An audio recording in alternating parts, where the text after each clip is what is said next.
Greetings, everyone. I am Pete Pardo from Sea of Tranquility. Welcome to another episode of What's Hot with Sea of Tranquility, bringing you new album reviews all the damn time. Today, we're going to take a look at a long overdue official second album from a band who really got their start here in Orange County, here in the Hudson Valley in New York, back in the mid-late 70s.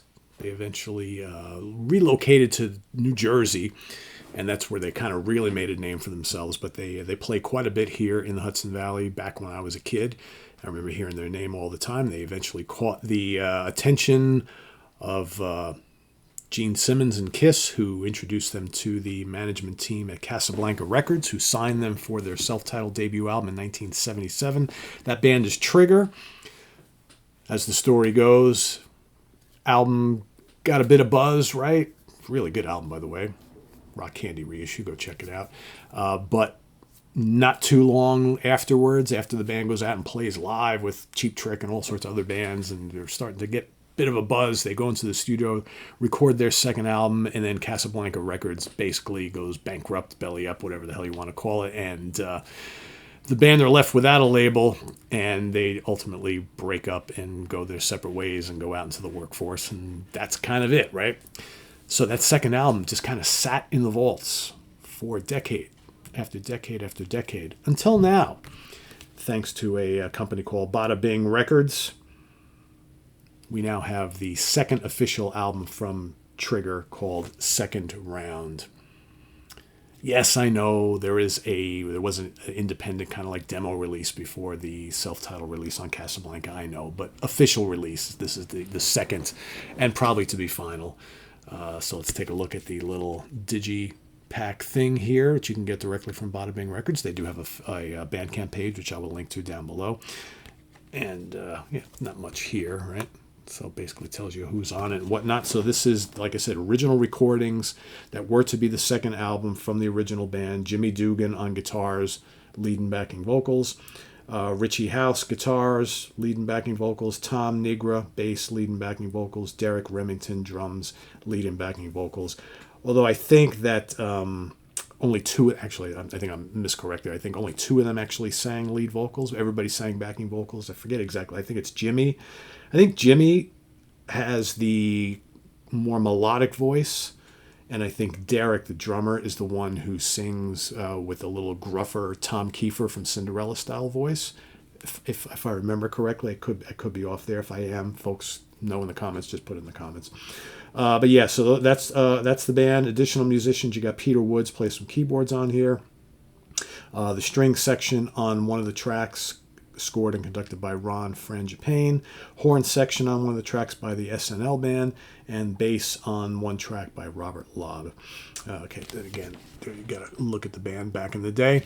So if you're not familiar with Trigger, they were, I think, a little ahead of their time. So they really, if you were into bands like Stars and Cheap Trick and Angel, I'm trying to think of who else, that sort of thing. Maybe the Babies, for sure. Kind of along those lines. A hard rock band, but a very good melodic hard rock band. With some serious guitar firepower, great guitar playing, I might add, and you had the couple different vocalists, which are really nice. The first album is excellent, really, really good. Probably deserved more acclaim than it actually got. But again, with the circumstances surrounding the band, it's almost like they almost didn't have a chance based on what happened with the label. But the crazy thing is, if you listen to this second album, which has 10 tracks on it, for 1979, right? I believe this was 1979. Yeah. They're a little bit ahead of the game. There's stuff on here that, like, if you can fast forward like 5 years, 6 years, 7 years, all of a sudden you've got potentially a big hit album on their hands. But in like 1977, 78, 79, I think the music of Trigger was just, it just wasn't in fashion yet. And you could say the same thing for Angel. You can say the same thing for Stars, right? I think all three of these bands kind of were a little bit ahead of the game, and what they were kind of brewing and recording and doing at the time didn't really become, as a musical kind of genre or style, didn't really start to become very, very popular till the mid-'80s. And by then, all three of these bands basically gone, right? Done. So that's kind of a shame. But you could say that all three greatly influenced a lot of the kind of the glam metal, the hair metal, melodic rock and metal bands of the mid 80s who actually did very, very well for themselves. So let's take a look at the album here. So like I said, you got 10 tracks on here. It starts off with a song called Back Talk, which is just catchy as all hell. It's kind of got a little bit of 50s rock feel to it as well, but it's just a good, if you love Cheap Trick and a lot of their more kind of like party friendly rock songs, right? It's right in those lines. Down to It is a great rocker. You got Wasting Away, which is more of a kind of like atmospheric kind of ballady type thing. Really good vocal performance on here. Like I said, you have the two distinct vocal styles. And I believe it's Derek, the drummer, when he's singing, he's got that gritty kind of Tom Kiefer, Brian Johnson vocal style. Maybe not quite as rough as Brian Johnson, but it's got and he provides the more harder rock element to this band. Sore Losers, a great track right there. You got May, Jump Into It. Great guitar licks and riffs and solos all throughout this album. The guitar work is really good, and I love the way it's produced. She's My Girl, another really catchy one there. 1 in a Million is absolutely terrific. Really, really good. Bigger Than Both of Us, another good rocker. And then perhaps my favorite song is they do a version of I'm Only Dreamin' that finishes off the album.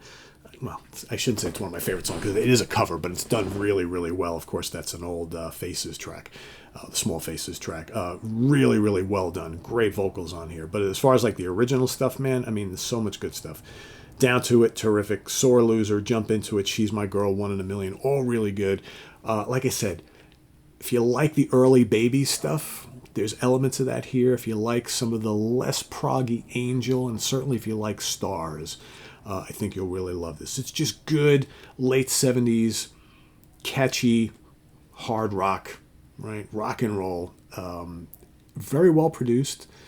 It's a shame that this sat in the vaults for so many years. That's the crazy thing. I mean, better late than never, but it's just crazy to think that something like this quality, just kind of sat around. The band couldn't reap the benefits of it back in the day when they spent the time and recorded in the studio. I mean, again, there's nothing really you can do about record labels kind of, falling and belly up and whatnot, but it's just a shame that quality rock music like this just sat around. I'm just trying to think, like, what if they would have somehow been able to release this in like 1984, 85 and get a label to buy into it and maybe like kind of push a couple of these songs that quite frankly had serious hit potential with people who were listening to stuff like this at the time, in the mid 80s, right? Granted, 5-6 years after the fact that they recorded it, but still. So, I would say if you really like the first Trigger album, this is an absolute no-brainer to get.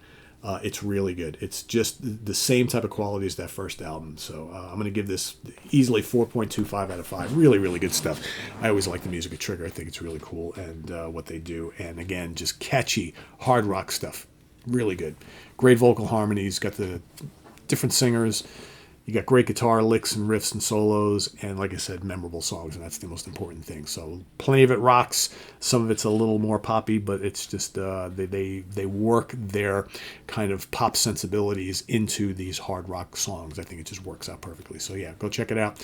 Second round, I will put the link to the Bandcamp page below so you can go listen. Quality stuff here from the band Trigger. It's just a shame it took so many years to come out, but yeah, at least we got it now. So there you have it. That's my review. Visit us on the web at www.seatranquility.org. We're on Facebook. We're on YouTube all together all the damn time. Please subscribe if you haven't already and click on that notification bell so you get alert of all of our content as a post. And please do hit the like button before you leave. We're also on Instagram. I forgot to say that. And we got the links to all the places you can go help out the channel, Ko-Fi, shirts and things, Cameo, all that good stuff is down below. So thanks, everybody. Greatly appreciate it. And we'll see you soon here with more stuff. I am Pete Pardo. Thanks for watching. Take care.